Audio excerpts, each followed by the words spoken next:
시편 29편입니다. 시편 29편.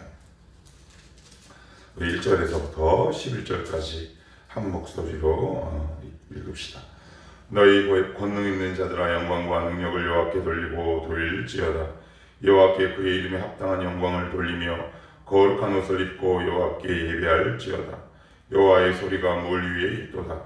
영광의 하나님이 우레소리를 내시니 여호와는 많은 물 위에 계시도다.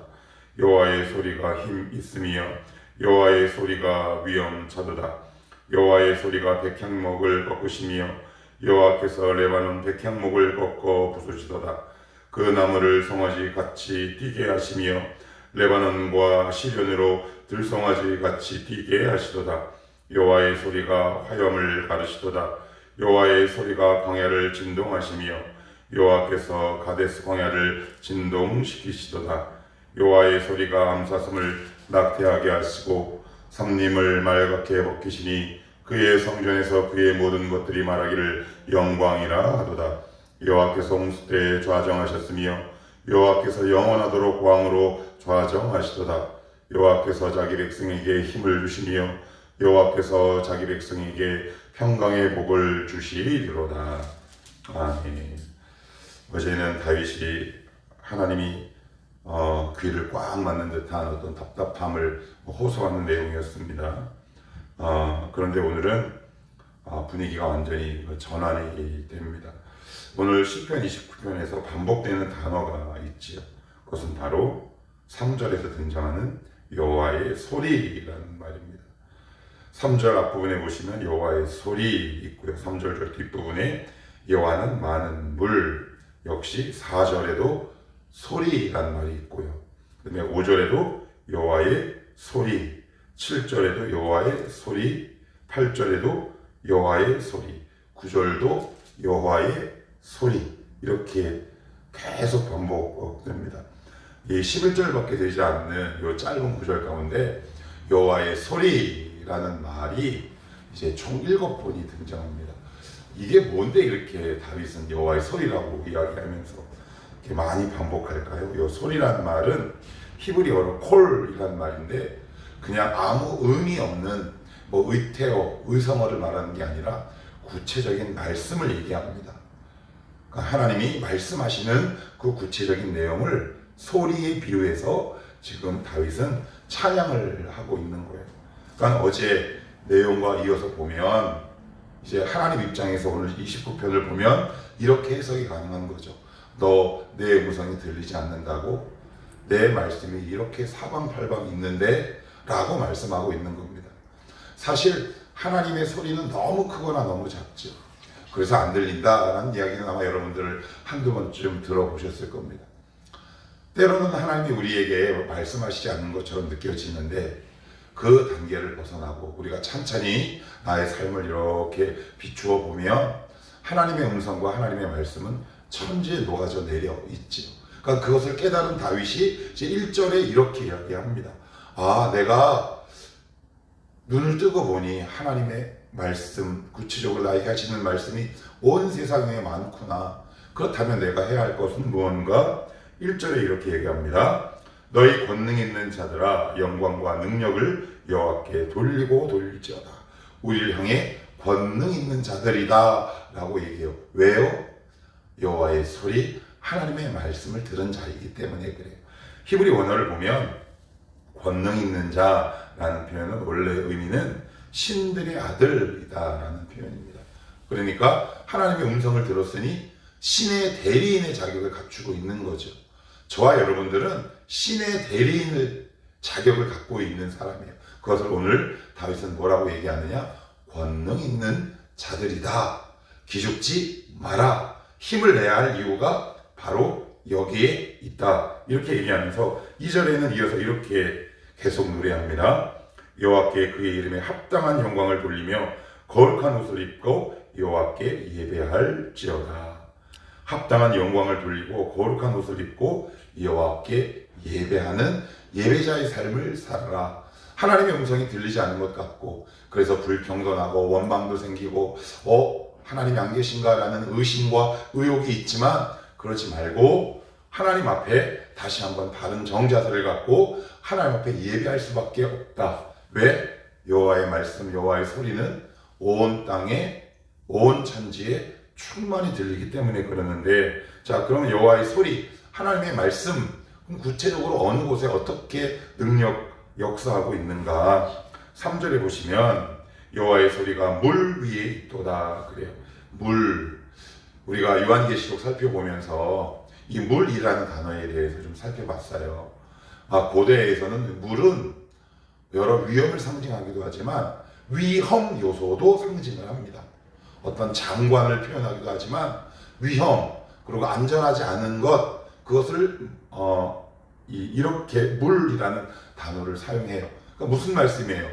하나님의 말씀이 우리의 눈에 보이는 여러 위험 요소 위에 딱 계신다라고 말씀해요. 그러니 물은 아래에 있고 하나님의 말씀은 위에 있죠. 얼마 전에 제가 TV를 보다가 쉐르파가 나오는 프로그램을 본 적이 있어요.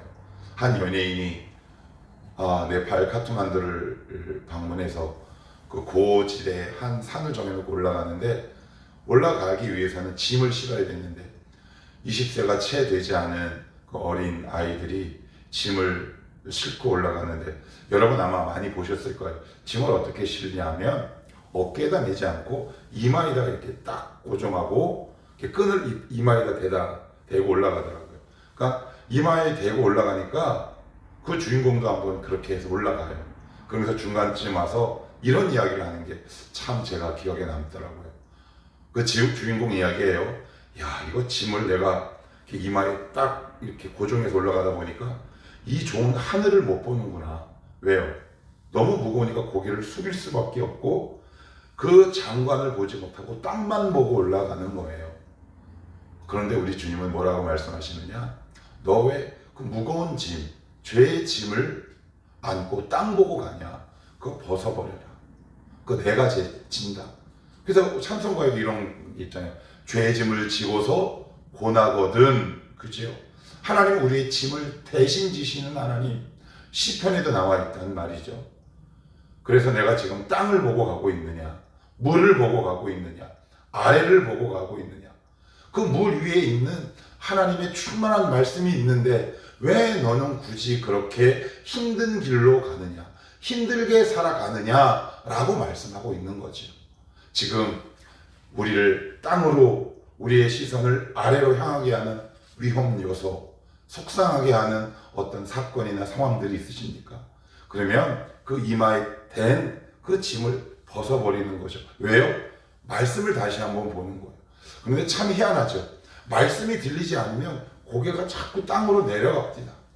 저도 그래요. 저도. 말씀이 들리지 않으면 이상하게 저는 자꾸 고개가 땅으로 가요.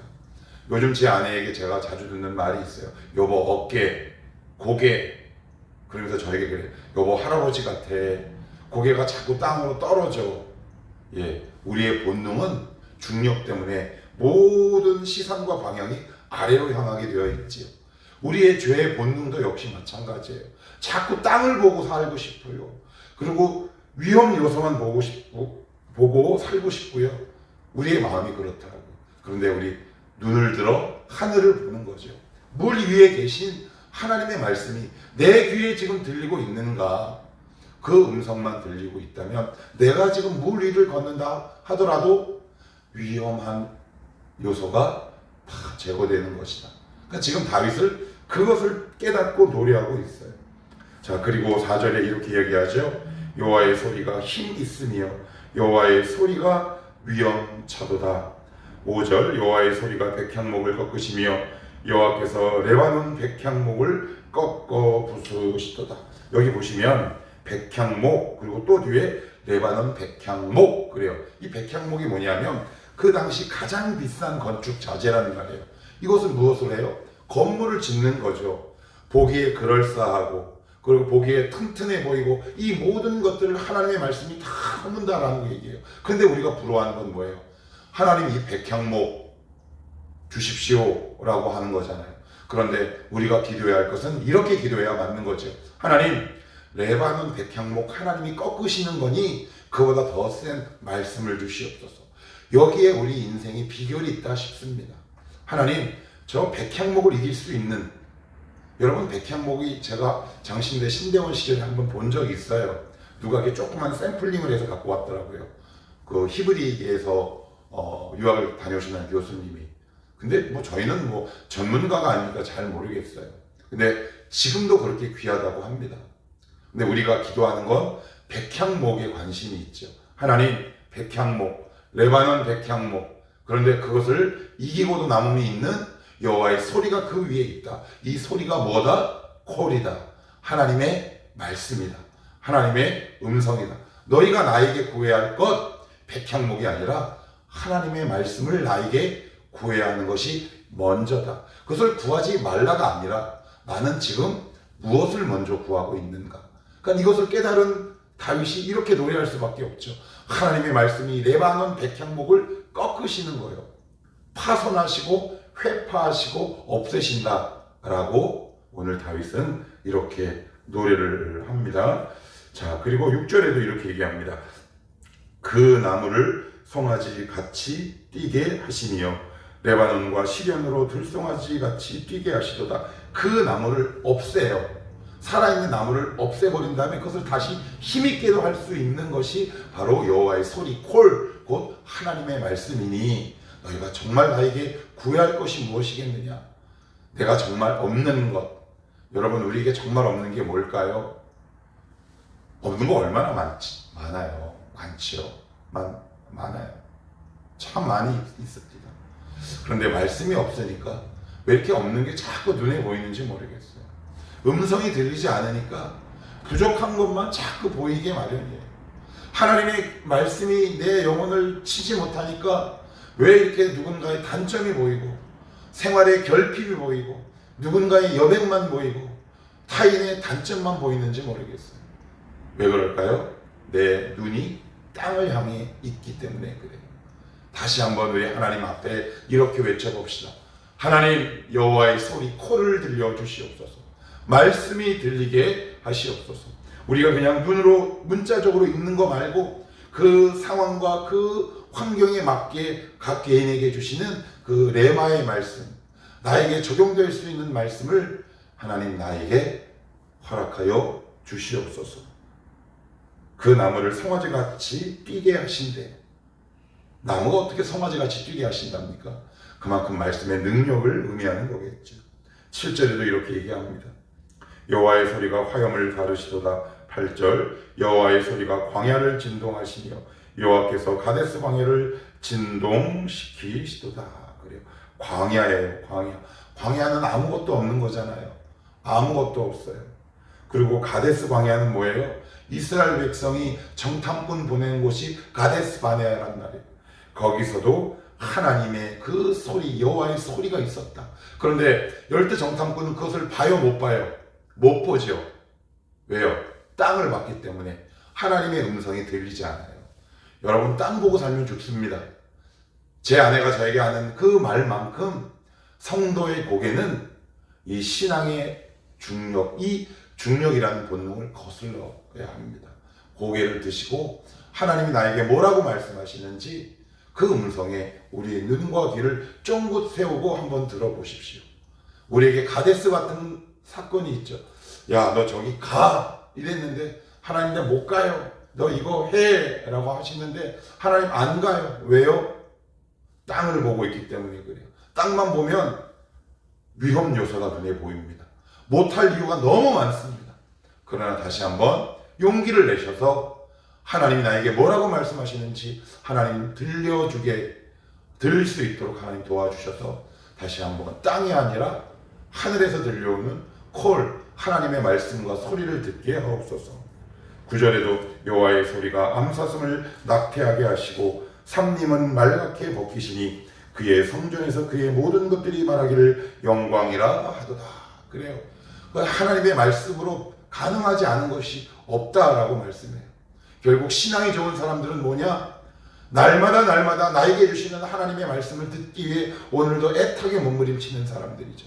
어떤 사람들이 힘이 없느냐? 사실 그 직장이 때로는 그 상황이 힘든 게 아니라 하나님의 말씀이 들리지 않아서 힘들더라고요. 저도 이제 56세만 됐는데 뭐 여러 다양한 문제들을 얼마나 버라이어티하게 제가 겪어봤겠습니까? 그러나 그 당시 그것 때문에 힘들어 죽겠는데 돌아보니 그 상황이 아니라 결국 내가 그 상황, 땅을 보고 여호와의 소리, 콜, 하나님의 말씀을 듣지 못한 데서 그 원인이 출발했더라. 우리 이제 어떻게 해야 합니까? 온 천지에 여호와의 소리가 있다고 말씀합니다. 우리 이렇게 기도해야 하지 않겠습니까? 하나님, 음성 들려주시옵소서. 나에게 말씀하옵소서. 하나님의 말씀이 없는 곳이 어디에 있습니까? 가데스에도 있고 광야에도 있고 물 위에도 있고 백향목을 꺾어버리시고 그 죽어버린 나무를 다시 송아지 같게 뛰게 하시는 그 하나님의 말씀의 능력을 우리가 정말 믿는다면 우리의 고개를 다시 한번 들어보십시다. 하나님, 제 고개가 죄의 무게 때문에 땅으로 내려가 버립니다. 다시 고개를 들게 하옵소서. 10절에 이렇게 얘기합니다. 여호와께서 홍수 때에 좌정하셨으며 여호와께서 영원하시도록 왕으로 자종하신다. 여러분, 홍수 때에 좌정하셨으며 이게 무슨 말일까요? 우리가 비가 오고 오는 것을 좋아하는 분들이 있어요. 그런데 홍수를 좋아하진 않아요. 홍수는 누가 다 꺼리는 것들이에요. 그 위에 딱 하고 계신다는 거예요. 아, 내가 정말 가기 싫은 곳, 내가 정말 나에게 닥치면 안 될 것 같은 불길한 상황, 어려운 상황 속에 하나님의 말씀이 그 소리가 이렇게 있다. 그러니 두려워하지 말아라. 걱정하지 말아라. 내가 너에게 오늘도 말씀할 거고 이 말씀의 능력을 네가 정말 믿고 붙들고 신뢰한다면 너의 인생은 또 이런 인생을 살 수 있다 라고 우리에게 지금 강력하게 권고하시고 권면하시는 내용이라는 거죠. 우리의 고개가 어디에 있습니까? 옆에 있습니까? 아니면 사선으로 이렇게 있습니까? 아니면 이 고개가 땅으로 박혀 있습니까? 혹시 내 죄짐의 무게입니까? 아니면 상황이란 무게 때문에 이마에다가 띠를 덧대고 고개가 땅으로 향해 있습니까? 벗어버리시고 하나님 앞에 이렇게 기도하십시오. 하나님, 하나님의 말씀하시지 않는 것이 없습니다. 직장에서도 우리의 말씀을 들려주시고 가정에서도 우리에게 말씀하시는 하나님, 나의 고개가 땅으로 박히지 않도록 도와주시고 오늘도 나에게 말씀하시는 그 하나님을 향해 나의 고개가 다시 한번 들려지게 하옵소서. 그래서 상황, 문제, 낙심에 빠져 허우적대지 마시고 만약에 지금 그런 상황이라면 나옵시다. 그래서 다시 한번 하나님 말씀 앞에서는 이 시대의 지혜로운 모든 성도들, 권능 있는 성도들이 되시기를 축복합니다. 기도합시다.